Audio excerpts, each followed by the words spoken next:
On today's Minute of the Apes, I'll give everyone one guess what we were talking about that stopped everything down so that we could not actually start talking about apes. And it kind of begins with Star Wars Galaxy Heroes.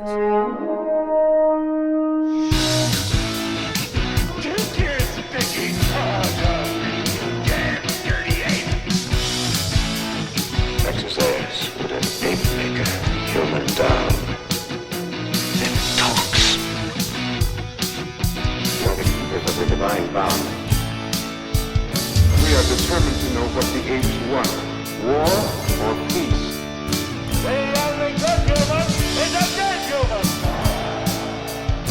And if it is man's destiny one day to be dominated, then, oh, please, God, let him be dominated by such as you.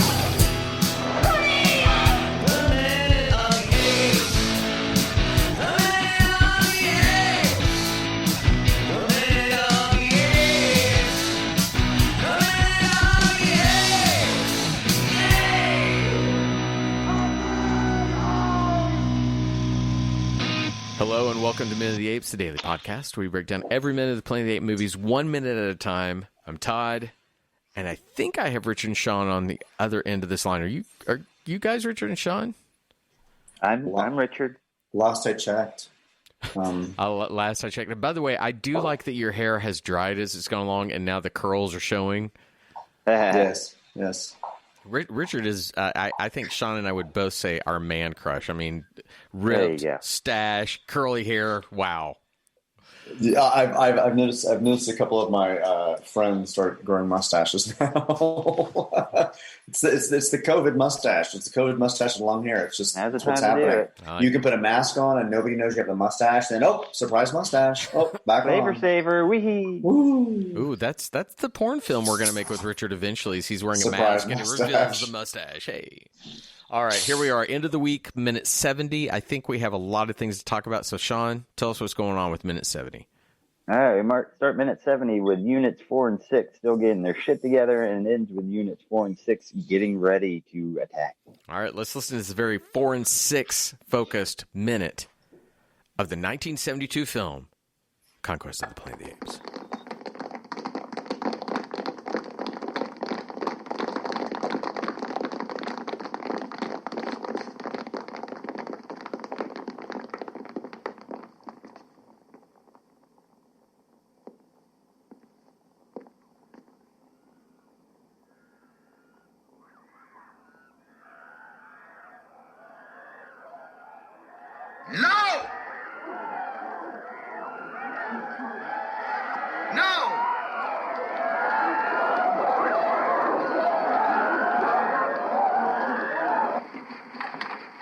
Reach the plaza.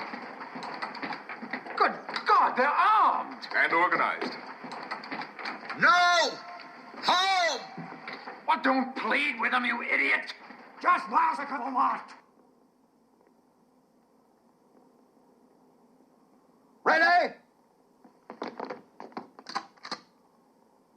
As minute 70, we've got a courtyard with a gorilla, chimpanzees, orangutans, Caesars. We've lost ape management. People have been burned. Armando's dead. Apes are being shot with paintballs, and guards are being hit with nets. It's just madness. Well, here comes the real madness, and I'm telling you, I know how to beat the first minutes of this riot. We get the riot police moving in with their shields. Yeah. I have played Batman Arkham Knight, and I know how to do the jump that goes past that shield. As soon as I saw that, I was like, hey, isn't that just like XXA or something like that? Yeah.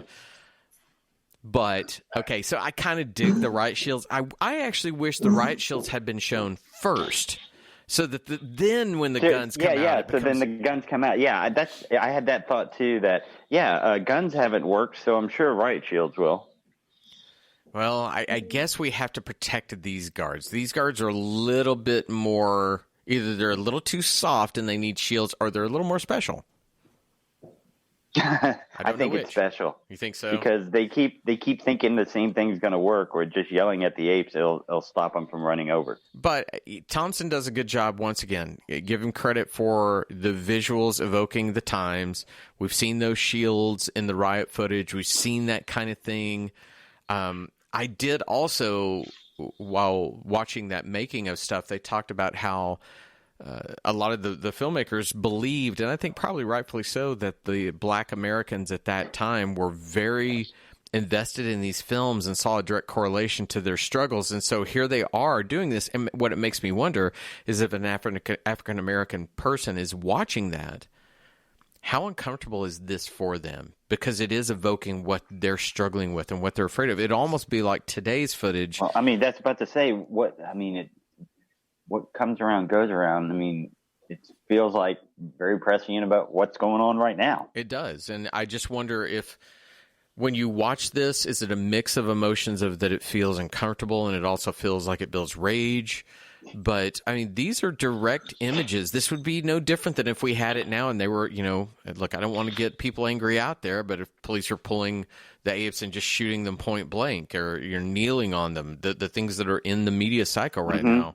The thing that would be the reason why it's hard for me to draw those two parallels, again, not living in this particular moment, is the fact that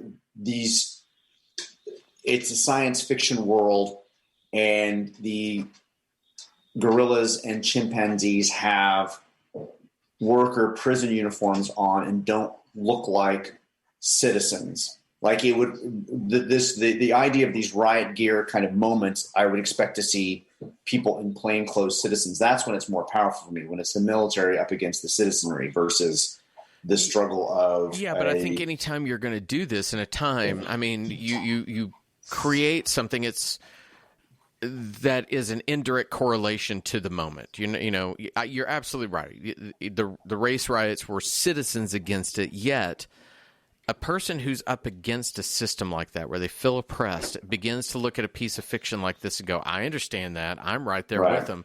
And I think that's what they felt. And as I heard that comment from one of the historians who knew a lot about Dane and what he was trying to say, it made me wonder if, as a white guy, middle-aged white guy, I don't feel that oppression that they do. I can't imagine going it's your white privilege, Yeah, I can't imagine going to this film and saying, holy shit, that's my life, even if it evokes just that moment of thought in you. So that's a pretty powerful thing to be trying to put out, again, as kiddie entertainment in 1972. Now, okay. Pretty heady thing.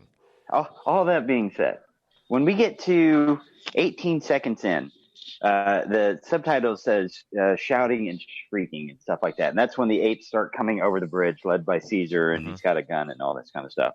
What I really wanted to see is you keep this shot of the bridge. You don't see them coming over. You hear the noises of them screaming, louding, hooting, all that kind of stuff. And then it just goes silent.